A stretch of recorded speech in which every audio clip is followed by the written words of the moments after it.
In the 17th year of Pekah, the son of Remaliah, Ahaz, the son of Jotham, king of Judah, reigned.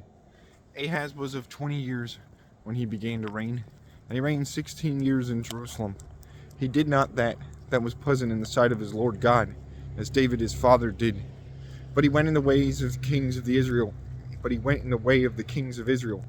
Furthermore, and he hallowed his son, and bare or drew him through the fire, after the idols of heathen men, which the Lord destroyed before the sons of Israel.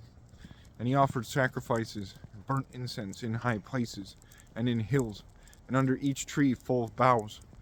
Then Rezin, king of Syria, and Pekah, son of Remaliah, king of Assyria, king of Israel, went up into Jerusalem to fight with Ahaz. And when they besieged Ahaz, they might not overcome him.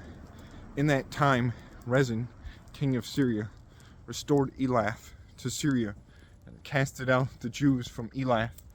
And Idumeans and men of Syria came into Elath, and dwelled there, till unto this day.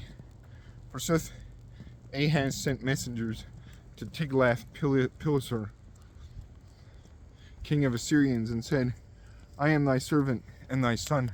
Go thou up, and make me safe from the hand of the king of Syria, from the hand of the king of Israel, that have risen together against me. And when Ahaz had gathered together silver and gold that might be found in the house of the Lord, and in the treasures of the king, he sent gifts to the king of the Assyrians, and he assented to his will. Soothly, the king of Assyrians went up into Damascus, and wasted it, and translated or brought over the dwellers thereof to Kir. Soothly, he killed Rezin. And King Ahaz went into meeting to Tiglath-Pileser, king of Assyrians. And when King Ahaz had seen the altar of Damascus, he sent into Jerusalem to Urijah the priest, the exemplar and likeness thereof, by all the work thereof. And Urijah the priest builded an altar by all things that King Ahaz had commanded from Damascus. So did the priest Urijah, till King Ahaz came from Damascus. When the king came from Damascus, he saw the altar and worshipped on it. And he went up and offered burnt sacrifices, and his sacrifice, and he offered moist sacrifices, and he poured the blood of peaceable things which he had offered on the altar. Forsooth, he did away the brazen altar that was before the Lord from the face of the temple, from between the place of the new altar and the place of the temple of the Lord, and set it on the side of the new altar at the north, or he set God's altar at the north side of his altar. Also, King Ahaz commanded to Urijah the priest, and said, Offer thou upon the more altar that is on the new altar the burnt sacrifice of the morrowtide, and the sacrifice of the eventide, and the burnt sacrifice of the king, and the grain sacrifice of him, and the burnt sacrifice of all the people of the land, and the grain sacrifices of them, and the moist sacrifices of them.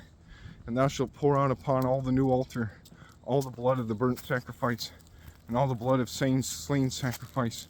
Soothly, the brazen altar shall be made ready at my will. Therefore Urijah the priest did by all things that King Ahaz had commanded to him.